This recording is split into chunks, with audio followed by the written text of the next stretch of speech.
In this video, stamp duty Q&A, I have had lots and lots of questions from you about stamp duty relief, claiming back stamp duty overpayments and the stamp duty surcharge, both in the comments, direct messages and emails. So I thought I would respond to the most popular questions in this video.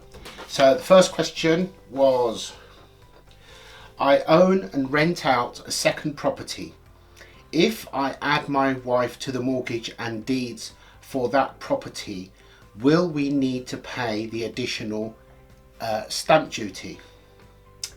You might pay stamp duty land tax when you transfer a share of the property to a spouse or partner when you do one of the following: marry, enter into a civil partnership or move in together.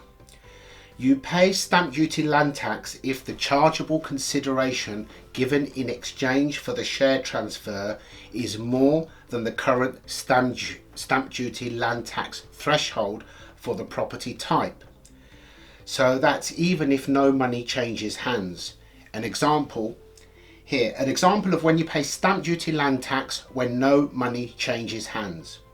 The owner of a property valued at £700,000 with an outstanding mortgage of £600,000 transfers half the property to their partner when they marry in October 22. Their partner takes on 50% of the mortgage, £300,000. HMRC charge stamp duty land tax on the amount paid for a property or the amount of chargeable consideration given. By taking liability for the mortgage, the owner's partner has given chargeable consideration of £300,000 for their share of the property, which is £2,500 in stamp duty. That's 0 up to 250, 5% of the 50,000. And here is an example when you do not pay stamp duty. A house has a value of £180,000. The owner of the property has equity of £90,000 and an outstanding mortgage of £90,000. The owner transfers a half share of the property to their partner. Their partner pays cash for half of the equity at £45,000. Takes responsibility for 50% of the outstanding mortgage at £45,000. So the chargeable consideration for stamp duty land tax is £90,000, made up of the cash payment and the share of the mortgage. £90,000 is below the current stamp duty threshold, so there's no tax to pay. Next one, quite a common one, this one. I bought a HMO last financial year and paid 3% stamp duty. It was a 6-bed HMO. Can I claim a refund? Now, you can always claim a refund if you are entitled to, but you must make the claim within 365 days online. To qualify for multiple dwellings relief, you must be buying 2 or more properties or dwellings in the same transaction or a series of linked transactions. I can't quite clarify what they mean by series of linked transactions, but I will try to find out. They're not very helpful, trust me, and I'll get into that a bit later. So that's 2 to 5 properties. If you are buying between 2 and 5 properties, residential MDR will apply. 6 plus or mixed use properties, it still applies. If you are buying more than 6 properties or mixed use residential and commercial property, you can apply for non-residential stamp duty rates, which are lower than residential rates. The MDR rates are a minimum of 1% must be paid on the purchase. Residential property purchases are subject to the 3% additional stamp duty land tax.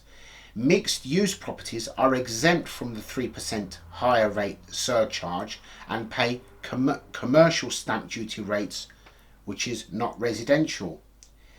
6 or more can 6 or more be on a different locations but completing on the same day, please?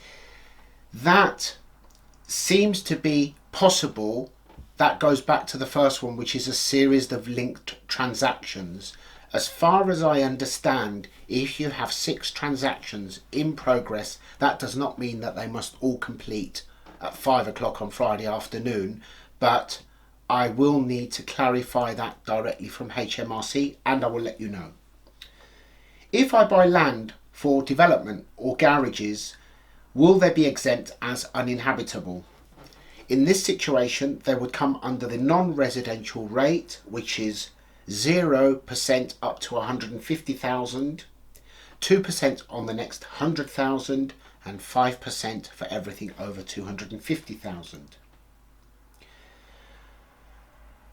What if I've just bought a 6-bed HMO?